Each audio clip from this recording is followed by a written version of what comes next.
Hey guys, welcome to my YouTube channel. अगर video आए तो लाइक कीजिए, शेयर कीजिए, सब्सक्राइब कीजिए। मेलबर्न टेस्ट से जुड़ी इस वक्त की बड़ी खबर आप तक पहुंचा दे। हार की बड़ी वजह यशस्वी जायसवाल का आउट होना भी रहा है। यशस्वी को मैदानी अंपायर ने आउट नहीं दिया था, लेकिन तीसरे अंपायर जो कि बांग्लादेश से आते हैं, जिनका नाम शाहरुफदौल्ला है, उन्होंने ऑस्ट्रेलियाई टीम के डीआरएस लेने के बाद फैसले को पलट दिया। अंपायर ने पैथेटिक अंपायरिंग डिसीजन, मेरा दिल गया मैं अंपायर के अंदर घुस के फट जाऊं, वो इतना गंदा डिसीजन था। ये गलत डिसीजन है, बिल्कुल गलत डिसीजन है। और दूसरी एक बात हमेशा होती है, ओवरवेलमिंग एविडेंस होना चाहिए। ऑन फील्ड अंपायर का जो डिसीजन है उसको ओवरटर्न करने के लिए ओवरवेलमिंग एविडेंस होना चाहिए।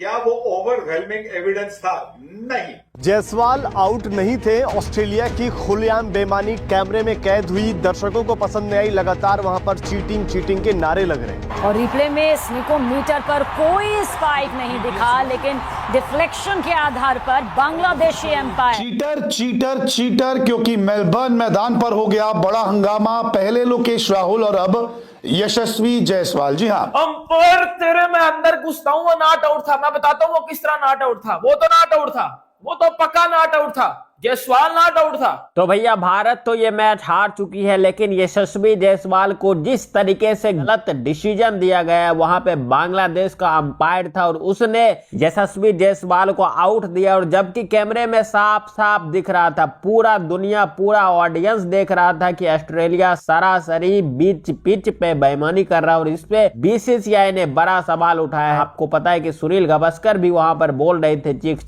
के कि ये गलत फैसला है, इसको बदला जाना चाहिए। उधर पाकिस्तान इस डिसीजन को लेकर काफी खुश है। वहां पे खुशियां मनाई जा रहा है कि अच्छा हुआ कि बांग्लादेशी अंपायर ने इसको आउट दे दिया। देखिए इस वीडियो में पाकिस्तानी का रिएक्शन। ये गलत डिसीजन है, बिल्कुल गलत डिसीजन है। और दूसरी एक बात हमेशा होती है, ओवरवेलमिंग एविडेंस होना चाहिए। ऑन फील्ड अंपायर का जो डिसीजन है उसको ओवरटर्न करने के लिए ओवरवेलमिंग एविडेंस होना चाहिए। क्या वो ओवरवेलमिंग एविडेंस था? नहीं।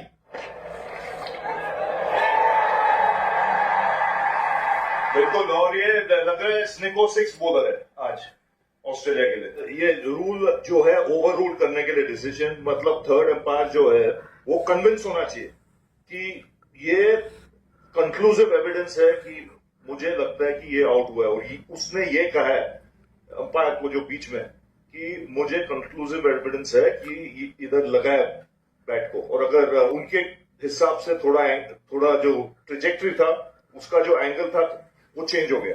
लेकिन बहुत कम मिलते हैं ऐसे डिसीजंस जहां पे स्निको नहीं दिखा रहे और फिर उसके बाद आप ओवररूल करते हैं। क्योंकि केएल राहुल का भी जो हुआ था पर्थ में, वो गलत डिसीजन था। जरूर बात की जानी चाहिए, लेकिन यशस्वी जायसवाल का आउट होना ऐसे वक्त में जब वही आखिर उम्मीद इंडिया के लिए रहे थे, कैसे इसको देखा जाए जिस तरह से उन्हें आउट दिया गया?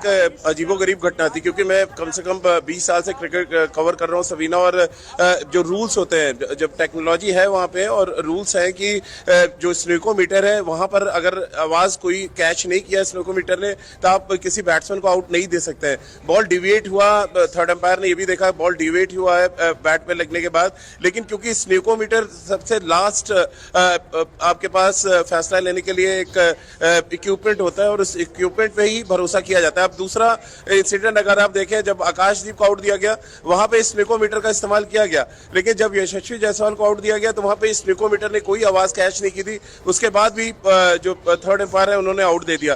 तो ये अपने आप में बहुत अजीबोगरीब घटना थी। और देखिए जब मैच हार जाइए ना, तब पता चलता है कि एक विकेट के बाद सडनली जो विकेट की पतझड़ आई और उसके बाद पूरी की पूरी भारतीय बल्लेबाजी तहस नहस हो गई। तो वो बड़ा क्रूशियल विकेट था, क्योंकि बहुत अच्छी बैटिंग कर रहे थे यशस्वी जायसवाल। और जायसवाल जब तक क्रीज पे थे ऐसा लग रहा था कि ये टेस्ट मैच बहुत आसानी से ड्रॉ हो जाएगा, लेकिन एक खराब फैसला है, एक खराब डिसीजन। और यहाँ पर भी जो कमेंट्री कर रहे हैं सबीना, चाहे सुनील गावस्कर हो और भी तमाम जो टेस्ट क्रिकेटर्स हैं जो कमेंट्री के पैनल में, सबने बहुत सीरियस लेवल पे ये सवाल खड़ा किया है कि अगर स्नोकोमीटर पे आवाज कैच नहीं हुई है तो फिर आप उसको आउट कैसे दे सकते हैं? तो जो थर्ड एम्पायर, बांग्लादेशी एम्पायर शाहरुफदौल्ला, जिसका जिक्र किया जा रहा है, जिन्होंने ये फैसला यहां पर पलट दिया है, क्या कुछ इनका पूरा पेंच यहां पर फंसता हुआ नजर आ रहा है? तो निश्चित रूप से जैसे कि खिलाड़ियों की रिपोर्ट अंपायर्स मैच रेफरी को देते हैं, मुझे लग रहा है ये थर्ड एम्पायर की भी रिपोर्ट जानी चाहिए मैच रेफरी के पास कि स्नोकोमीटर अगर है वहां पे, और स्नोकोमीटर आपके लिए सबसे बड़ा कहते हैं कि इक्विपमेंट है जो आपके